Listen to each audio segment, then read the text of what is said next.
Hey there, folks. Zane from the Infinite Jukebox, aka the number one Iced Earth fan here with the guy from Iced Earth did what?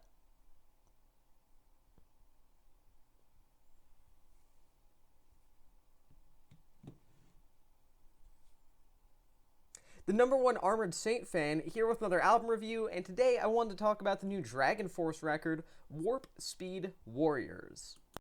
There are probably a few fairly valid reasons as to why power metal as a subgenre of metal doesn't really get the respect that some other subgenres do, at least not by the larger metalhead community. I mean, there are plenty of well-known, well-renowned power metal bands out there, but nonetheless, it is sort of the laughingstock genre, and I think one of the biggest reasons is that there isn't really a recently debuted power metal band that's defining the genre at the moment, that cutting-edge, fresh blood name that's really just taking the world of metal over by storm. I mean, just thinking of recently debuted or recently more up-and-coming kind of bands, death metal and progressive metal get Tomb Mold, thrash metal gets Demoniac, black metal is getting Liturgy, etc., etc. All these different subgenres with some of the most intense, progressive, insane, extreme-sounding bands that we've ever gotten from these genres in what is probably a current golden age for underground metal. And power metal's just kind of chilling, and that's not really a bad thing. That means the old guard is still active, Blind Guardian, Halloween still out there doing their thing and doing it pretty well at that, especially for their age and longevity. But it also kind of means it's hard for power metal as a whole to seem like anything more than just schlocky sword-and-sorcery metal to the vast majority of metalheads out there. I mean, the tragic fact of the matter is that many people who are into metal see power metal as nothing more than music for people who circle jerk to Tolkien's works, and I mean it's not wrong, but it's better than how it sounds. That being said, I still do think it's kind of odd that there has been really no power metal bands that have really caught the eye of the larger metal community out there. I mean, there's got to be at least a couple, right? And then I take a step back and I think about it for a moment and I realize that DragonForce are still objectively one of the most popular power metal bands of all time. And if I'm talking about the perspective of someone who's not into power metal yet and is just getting into power metal, just heard about it, you like other forms of accessible metal and you want to get into power metal and DragonForce is the first thing you hear, I can imagine writing it off for life, I won't lie. And to clarify, I think DragonForce are a partly defense-worthy band. I'm not going to go up to bat for them myself, but if someone wanted to, I mean, sure, I guess go ahead. I can completely understand that sort of, kind of. I mean, they certainly aren't one of the worst bands of all time, like many metalheads and metal elitists out there would have you believe, and their first few albums are mostly fine, Guitar Hero core, shred till you drop kind of records that are decent enough for what they are, and even if I rarely, if ever, revisit them for any reason at all when there are so many similar, better, and more interesting albums out there, I still think that anybody who listens to those is valid. Hell, their entire discography is pretty valid to listen to, except I kind of feel like there is actually some effort going on in the first few records. There's always a slight tongue-in-cheek quality to everything about them. If you just watch the music video for Through the Fire and Flames, the song that basically defined their career and arguably has, for better or for worse, defined power metal as a whole for a legion of people out there's music video, yeah, I mean, it's pretty corny and they're pretty well aware of that. But at some point in the mid-2010s, they decide to sit back and say, hey, we need to up our game as the goofiest band in metal. How do we do that? Let's create an aesthetic that's a fusion of arcade machines and dinosaurs and robots and also ninjas and also metal.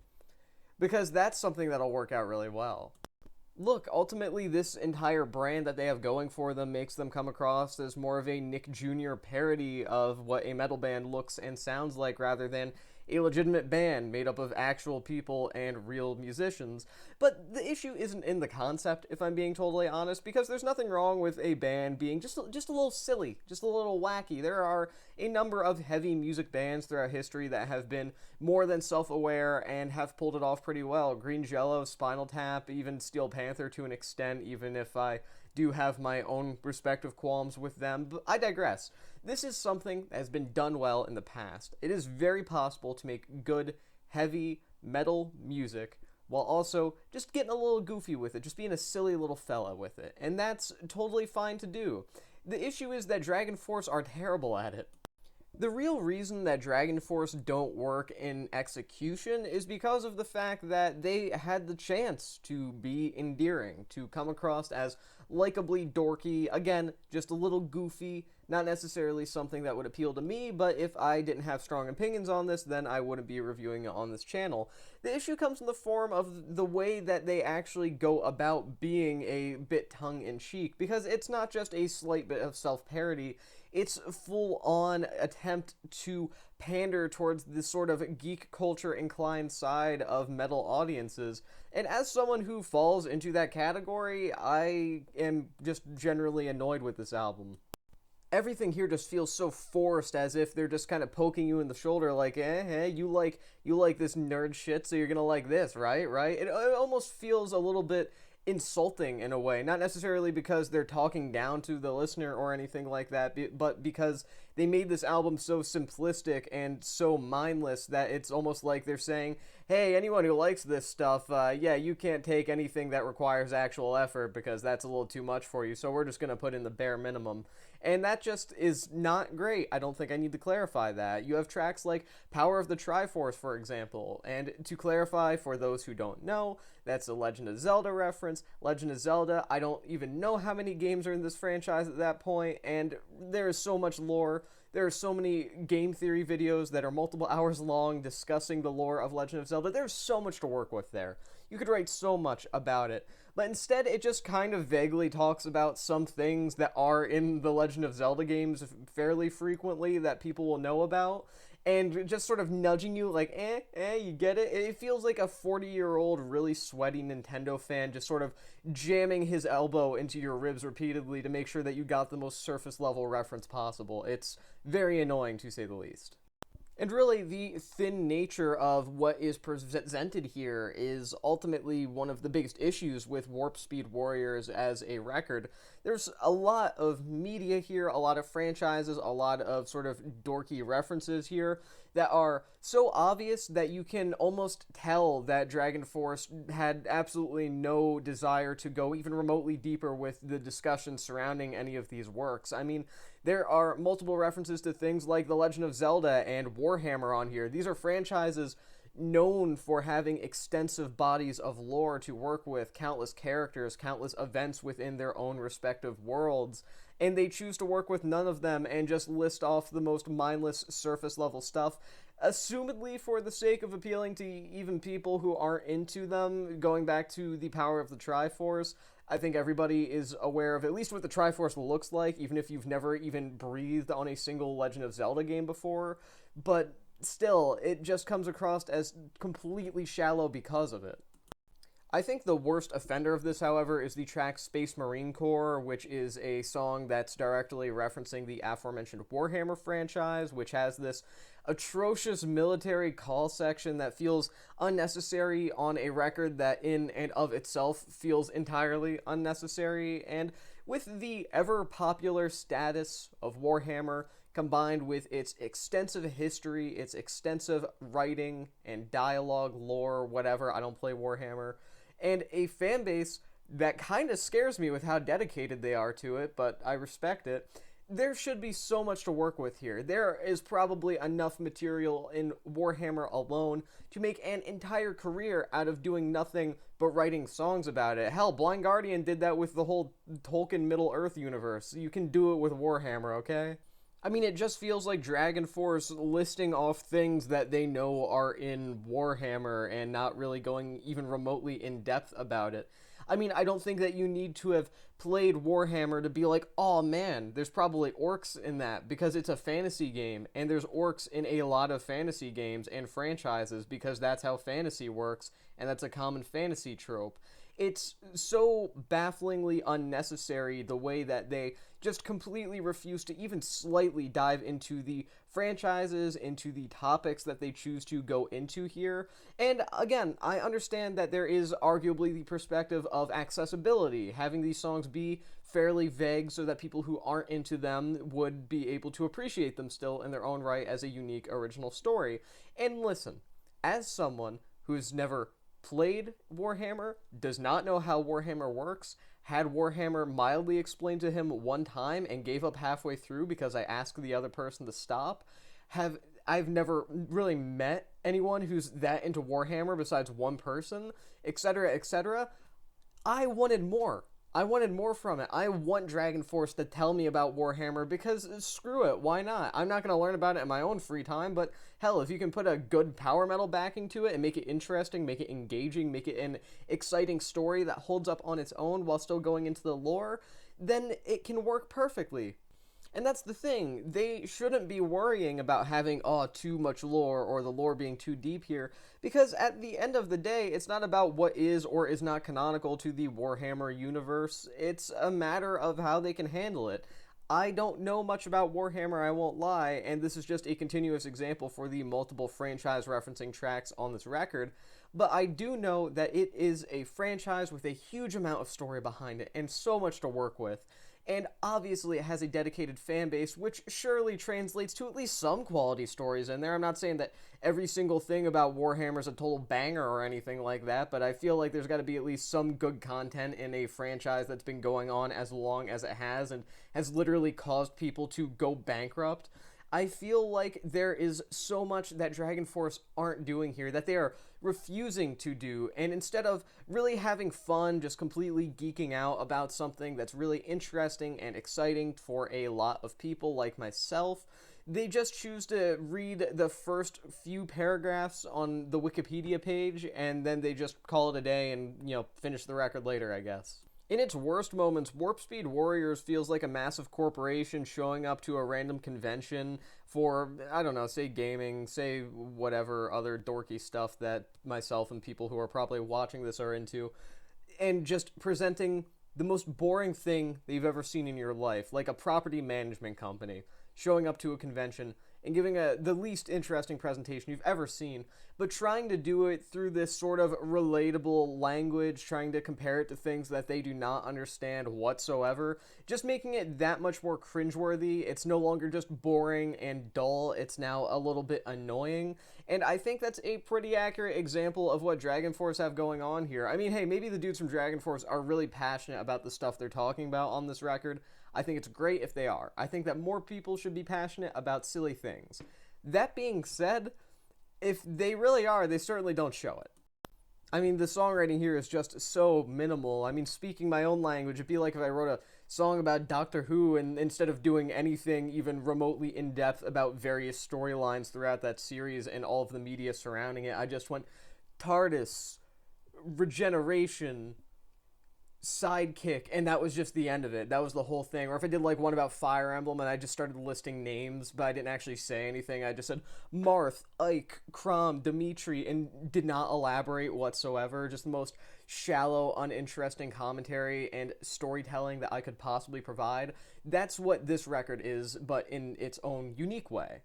There are even times on tracks like Kingdom of Steel or Pixel Prison where you can't really tell if DragonForce are trying to nod towards something in particular or not, because they've already been so sort of ill-informed on how to present their more directly referential tracks that you can't really tell if Pixel Prison is supposed to be a reference to something or if that's just a random vague song title meant to distill imagery of arcade machines. It's genuinely difficult to tell, and it is bad no matter what, so I guess it doesn't really matter at the end of the day, but I figured I'd point it out. And if all of that wasn't already telling, the fact that they technically end off the record with the DragonForce's version of Wildest Dreams by Taylor Swift, a reference, of course, to Taylor's own Taylor's version re-recordings of her albums in the past couple of years, it just feels cheap, it feels corny. I'm not necessarily saying that they shouldn't have covered a Taylor Swift song, but I also do genuinely feel like that whole thing of, we're a metal band and we covered a pop artist song and we made it metal is so overplayed, it's so corny, and the fact that they're just trying to capitalize on the way that Taylor is re-recording her own music at the moment, it's just so lame. I don't like to use the word lame in these reviews a lot because I feel like that's a very uninteresting word to use, but I don't think I could describe it in any other way. Any chance that this record may or may not have had of being saved based on instrumental strength alone is completely squandered when you take into account that this sounds like DragonForce at their most bored, or at least their most bored in a long time. Mark Hudson's vocals feel like the most generic power metal vocals out there at the moment. His voice soars, but it lacks any personality, and honestly, if you told an AI to spit out what a power metal vocalist sounded like, it would probably sound like him. There's nothing unique about his voice, and while it seems great at first, you realize that the guy doesn't have super versatile range because his slower or more talk singing kind of moments are absolutely terrible, and beyond that, all you really have are these big, epic, soaring vocal runs that he can do, and that's not much to be impressed by after a song or two. I would also say his voice is getting slightly weaker on this album, which is totally fine and respectable. People's voices deteriorate, but he still continues to try and hit the occasional falsetto note on tracks like The Killer Queen, and it just sounds more strained than he ever has before. It's rough to hear, I won't lie.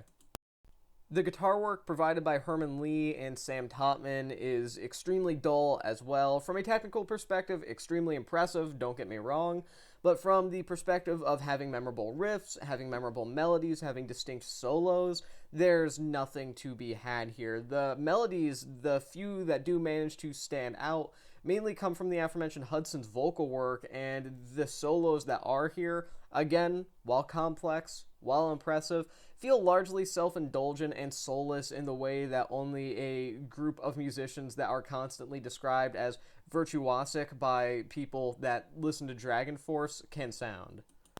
The rhythm section here feels barely present as well, practically invisible, and the newly added bassist Alicia Virgil is not even there. You can barely tell that there's any sort of bass or punch on this record due to the very poor handling of the production at times, as this is a noticeably compressed album due to producer Damien Reynaud, and that certainly doesn't help proceedings either. It causes the album to feel flat, it causes the album to feel like it's lacking in dynamics, and considering this is an album that's constantly trying to be triumphant and epic, among other things, it kind of doesn't manage to do that when it sounds like a pretty blob-like wall of sound.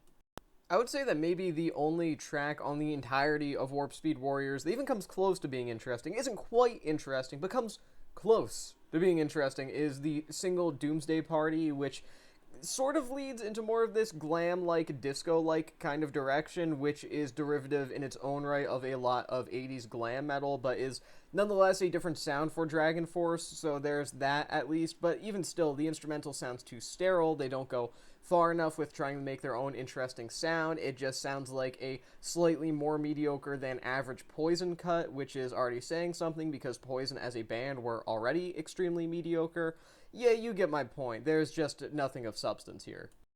I don't think I need to say that DragonForce have never been a particularly raw band, and to no one's surprise, this isn't the band's Transylvanian Hunger or anything like that, but this is the most disconnected that I think DragonForce have ever felt, and that feels bizarre to say considering this is a band that has been fooling people with keyboards, convincing them that they're guitars for decades at this point. Not that there's anything wrong with keyboards in place of guitar work, but you get my point. This is a band that has always been synthetic in nature. It just feels like they are more synthetic now than ever. Synthetic isn't inherently bad, it's just apparently inherently bad when you are DragonForce.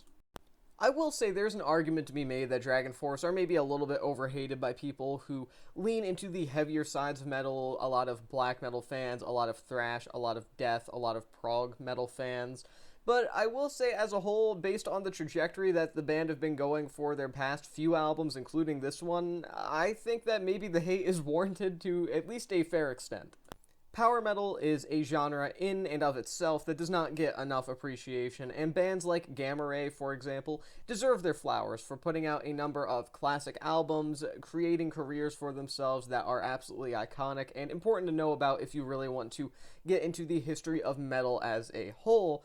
However, DragonForce somehow managing to overshadow dozens of significantly more earnest power metal bands out there is a tragedy for the subgenre at large, and fans of sword and sorcery metal deserve better than the neo-retro mess that is Warp Speed Warriors. Sometimes I wonder why I'm alive. Look, all I'm saying is if you want to go listen to a good, more recent, fresh-sounding power metal band, go listen to Fellowship. They have some solid material, and they've been around for a few years now at this point. They're a good band. Go listen to them. Just don't listen to this. I don't understand why you would, but don't. Or do. What am I, your mom? Do if you want to, go ahead. I don't care. Wow, I have not been this mildly annoyed by an album in quite some time. So I'm going to give this record 1.5 stars out of 5. And with that being said, that is the end of this album review. I've been Zane from the Infinite Jukebox. Thank you for watching, and I'll see you in the next one.